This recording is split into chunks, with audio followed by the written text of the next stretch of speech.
দীর্ঘ 53 বছর পর এনবিএ ফাইনালসের শিরোপা ঘরে তুলেছে নিউ ইয়র্ক নিক্স।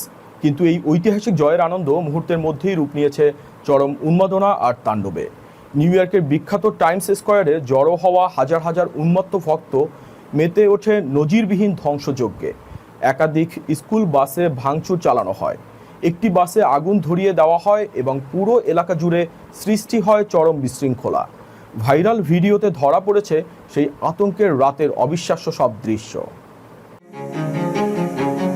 53 বছর পর new York NIX basketball champion হওয়ায় আনন্দের বদলে নিউ ইয়র্কের টাইমস স্কোয়ার পরিণত হলো এক রণক্ষেত্রে।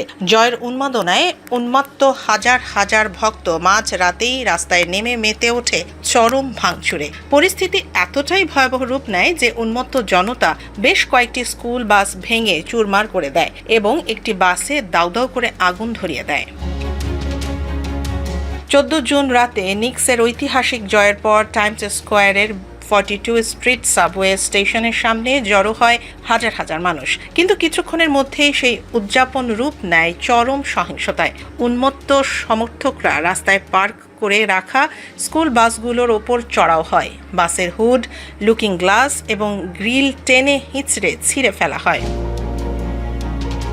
ভাইরাল ফুটেজে দেখা যায় বাসের ইঞ্জিনের ওপর দাঁড়িয়ে এবং ছাদের ওপর উঠে শত শত মানুষ নাচানাচি করছে। এরই মধ্যে কয়েকজন হুলিগান কাপড়ে আগুন ধরিয়ে একটি স্কুল বাসের ভেতরে ছুঁড়ে মারে, যার ফলে পুরো বাসটি দাউ দাউ করে জ্বলতে থাকে। কাঁচের বিয়ারের বোতল ভেঙে রাস্তায় আতঙ্ক সৃষ্টি করা হয়।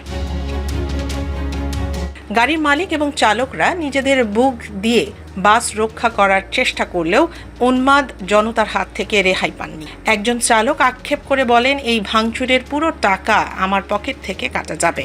গভীর রাতে এনওয়াইপিডি এসে পরিস্থিতি নিয়ন্ত্রণে নিলেও অবাক করার মতো বিষয় হলো পুলিশ এখনও পর্যন্ত কাউকে গ্রেফতার করতে পারেনি।